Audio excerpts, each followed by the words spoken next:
लोकसभा निवडणुकीच्या अनुषंगाने भाजपची काल बैठक पार पडलेली आहे आणि चंद्रपूरसाठी सुधीर मुनगंटीवार यांचं नाव सुद्धा पुढे येत आहे। भाऊ काय सांगाल, तुम्ही पण होते ते तुमचं नाव आता चंद्रपूरसाठी। मला तिकीट कोणत्याही परिस्थितीत मिळू नये याचा मी पूर्ण प्रयत्न करतोय। शेवटी आता यश अपयश हे ईश्वराच्या हाती आहे। माझी इच्छा लोकसभेत जाण्याची नाही हे नक्की आहे। पक्षाचा आदेश सर्वोपरी आहे। ज्या पक्षाने आजपर्यंत या पदापर्यंत मला पोहोचवलं, या राज्याची सेवा करण्याची संधी प्राप्त करून दिली, अयोध्येच्या प्रभू राम मंदिरासाठी काष्ट पाठवण्याचं सौभाग्य प्राप्त झालं, अफजल खानाच्या कबरीचं अतिक्रमण हटवता आलं, पाकिस्तान सीमेवर जाऊन छत्रपती शिवाजी महाराजांचा स्टॅच्यू उभा करता आला, वाघनं घेऊन येण्यासाठी MOU करता आला, अशा अनेक प्रकल्प आणि प्रसंग आहे। आणि विशेष करून ज्या जिल्ह्याला मागास म्हटलं जायचं त्या जिल्ह्यामध्ये आज जी प्रगती आणि विकास हा पूर्ण करण्यामध्ये आम्ही वेगाने पुढे निघालो आहे। मेडिकल कॉलेज असेल, कॅन्सर हॉस्पिटल असेल, वन अकादमी असेल, सैनिक शाळा असेल आणि आज बॉटनिकल गार्डनचं उद्घाटन असेल, बांबू रिसर्च अँड ट्रेनिंग सेंटर असेल, अभ्यासिका असतील, स्टेडियम्स असतील, त्या ठिकाणी असणाऱ्या रोजगारासाठी आत्ता आम्ही 75,000 कोटीचे MOU केले।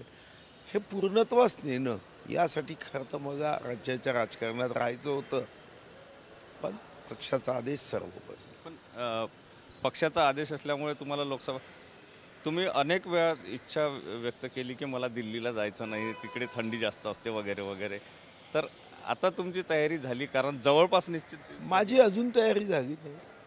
मी पक्षाकडे प्रयत्न हाच करतोय।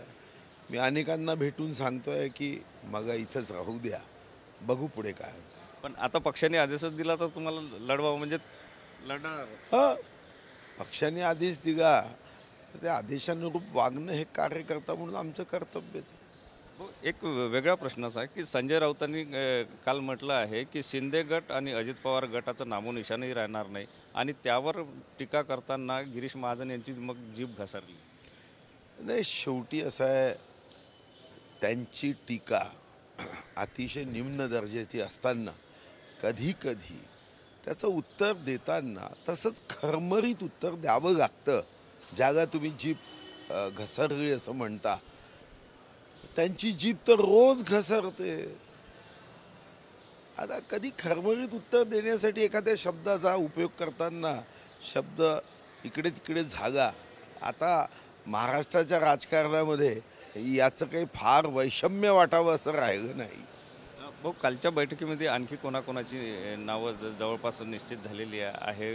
पंकजा मुंडेंचं सुद्धा नाव येतं आहे, तुमचं नाव आहे, नितीन गडकरींचं तर आहेच आहे, बाकी आणखी? मी लोकसभेची तिकीट नको असं म्हणतोय, पक्षातून मग बाहेर काढा असं म्हणत नाही आहे। अशा पद्धतीने पार्लमेंटरी बोर्डाची चर्चा ही चॅनलवर होऊ शकत। नक्कीच सुधीर मुनगंटीवार यांचं नाव निश्चित झालं, त्यांची इच्छा नाही आहे, परंतु पक्षाचा आदेश असेल तर आपण आता लोकसभेची तयारीसुद्धा करत असल्याचं सुधीर मुनगंटीवार सांगतात। कॅमेरामन सचिन सयामसह सुनील ढगे, TV9 मराठी, नागपूर।